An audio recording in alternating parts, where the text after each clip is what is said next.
সামনে তো পুজো, বাংলাদেশ থেকে 1000 টন ইলিশ উপহার আসবে।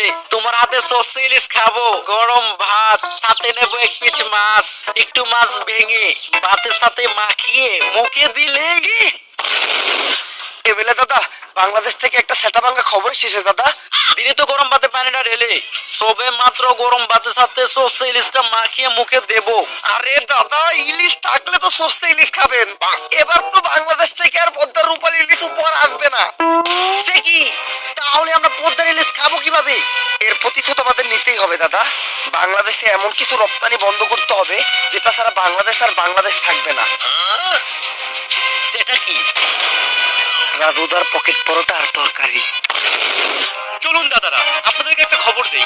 বাংলাদেশ থাকবে না, থাকবে না বাংলাদেশ। আজকে আমি শোকাহত, আজকে আমি চিৎকার করব না, আজকে আমি রাখবো না। বাংলাদেশ থাকবে না। বাংলাদেশের জেলা চট্টগ্রাম, ফেনী, কুমিল্লা কোনোটাই থাকবে না।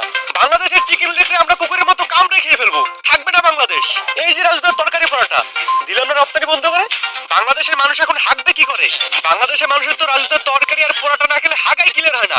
বাংলাদেশ থাকবে না, থাকবে না, না হাত দিয়ে পেরে মরে যাবে। থাকবে না, বাংলাদেশ থাকবে না। মিলিয়ে রাখুন, থাকবে না। কি একটা ঝামেলায় বললাম কত শামসু, পোলাটার 2 দিন ধরে আগা হয় না। আমি আর কি কমু, তোমার তো পোলার হয় না, আমার তো নিজেরই হয় না। ইন্ডিয়া যখন কইছিল সামনে বাংলাদেশে অনেক বড় বিপদ হইব, তখন ভাবছিলাম না খাইতে পেরে মরে যাবো। ও তো দেখতেছি না আঁকতে পেরে মরে যেতেছি।